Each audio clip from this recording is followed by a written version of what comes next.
Shalom, salam damai sejahtera dalam kasih Kristus. Jumpa kembali di RHI Renungan Hari Ini. RHI Renungan Hari Ini bersama saya, Pendeta Lukas Eko Sukoco dari Padepokan Diakonia Mitra Kinasih GKJ Purworejo. Saudara, saya berharap di tengah kehidupan yang penuh dengan rupa-rupa pergumulan, kesulitan dan persoalan, bahkan tantangan rintangan yang makin berat, kita tetap meyakini kasih Tuhan. Kita percaya bahwa kita punya Allah yang penuh kuasa, kita punya juru selamat, Mesias, yaitu Yesus Kristus. Dan itu yang membuat pengharapan kita tidak sia-sia. Karena kita tahu Dia hidup, Dia menolong kita, Dia memberi kekuatan kepada kita, Dia juga yang menyertai kita menjalani kehidupan yang berat ini. Saudara, yakinlah hal itu, dan ini yang kita bahas dalam kesempatan ini, bagaimana meyakini hidup yang terus disertai dan dipimpin oleh Tuhan Yesus. Mari kita siapkan diri kita. Kita akan membuka 1 Korintus 15. Kita akan cermati ayat 14 dan ayat 20 sampai dengan 22. Ulangi, 1 Korintus 15 ayat 14, 20 dan sampai dengan 22. Yang demikian firman-Nya. Tetapi andai kata Kristus tidak dibangkitkan, maka sia-sialah pemberitaan kami dan sia-sia juga kepercayaan kamu. Ayat 20. Tetapi yang benar ialah bahwa Kristus telah dibangkitkan dari antara orang mati sebagai yang sulung dari orang-orang yang telah meninggal. Sebab sama seperti maut datang karena satu orang manusia, demikian juga kebangkitan orang mati datang dari satu orang manusia. Karena sama seperti semua orang mati dalam persekutuan dengan Adam, demikian pula semua orang akan dihidupkan kembali dalam persekutuan dengan Kristus. Puji Tuhan. Berbahagia yang mendengarkan firman Tuhan dan yang mengimaninya. Pecinta RHI Renungan Hari Ini yang diberkati Tuhan. Ada beberapa yang menarik dalam pokok bahasan kita kali ini. Yang pertama adalah ayat 14. Andai kata Kristus tidak dibangkitkan, sia-sialah pemberitaan kami, sia-sia juga kepercayaan kamu. Orang mengerti kalau inti kekristenan adalah kehadiran Tuhan di dalam Yesus Sang Mesias. Yesus adalah Kristus, Isa adalah Al-Masih. Orang tahu. Karena itu, orang yang tidak suka pada kekristenan mencoba membungkam dengan membuat banyak ungkapan. Salah satunya adalah Yesus tidak disalibkan. Salah satunya adalah Yesus tidak bangkit. Supaya apa? Supaya iman Kristen menjadi bubar, ambiar. Tapi tidak bisa, karena kebenaran akan tetap menjadi kebenaran. Sehingga ayat yang ke-20 diungkap dengan tegas.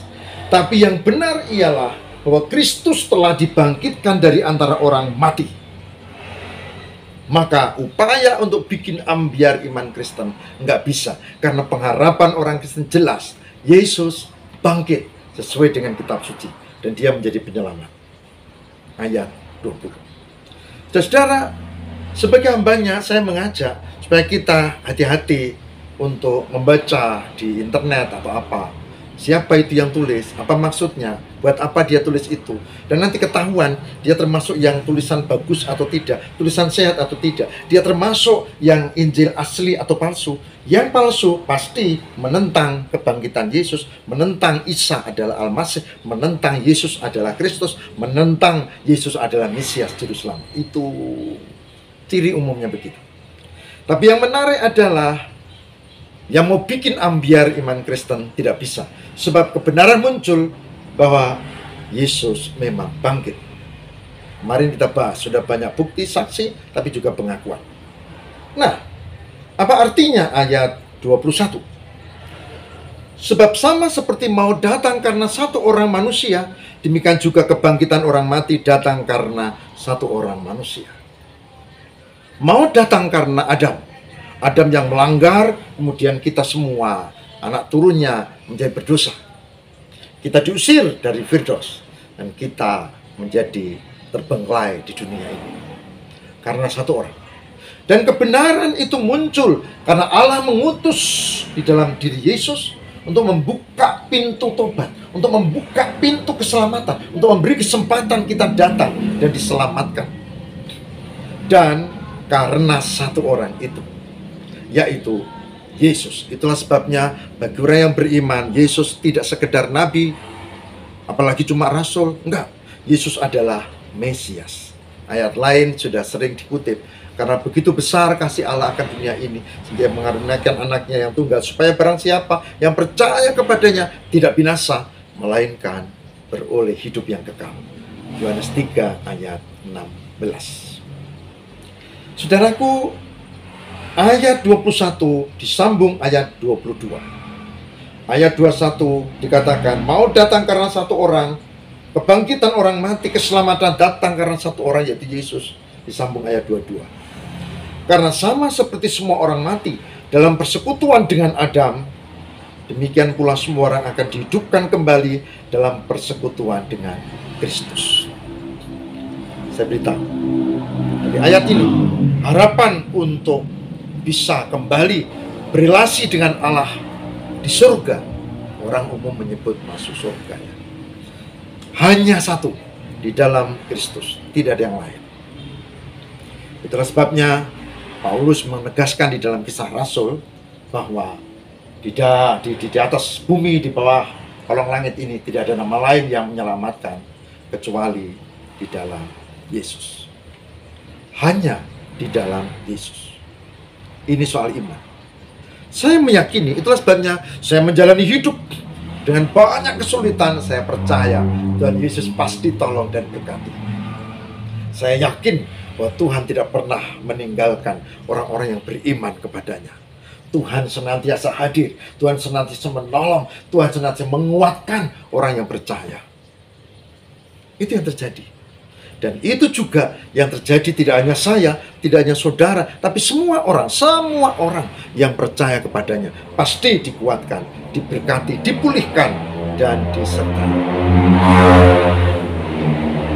Pecinta RHI, renungan hari ini yang diberkati Tuhan, mari kita camkan ini, dan masih dalam suasana Paskah. Saya berharap kita tidak kehilangan kebenaran itu, dan saya berharap kita tetap kekeh, kokoh, teguh, bakoh, kata orang Jawa, bakoh, sehingga kita tidak terombang-ambing oleh angin pengajaran yang macam-macam yang coba menyesatkan kita, tapi baiklah kita tetap berpegang teguh pada iman di dalam Tuhan. Tuhan berkati. Baik, mari kita berdoa. Tuhan, berkatilah supaya kami tetap setia di dalam Tuhan, di dalam pengharapan bahwa Yesus adalah Mesias, dan kami menjalani hidup yang penuh tantangan, kesulitan di dalam penyertaan Tuhan. Terima kasih Tuhan, kami berserah kepada-Mu ya Allah. Biarlah kami dikuatkan sehingga iman kami tidak ambiar, iman kami tidak dihancurkan karena pengaruh ajaran-ajaran palsu, Injil-Injil palsu. Karena dari Injil asli ini, kami sudah menemukan keselamatan di dalam Yesus. Terima kasih ya Allah. Haleluya.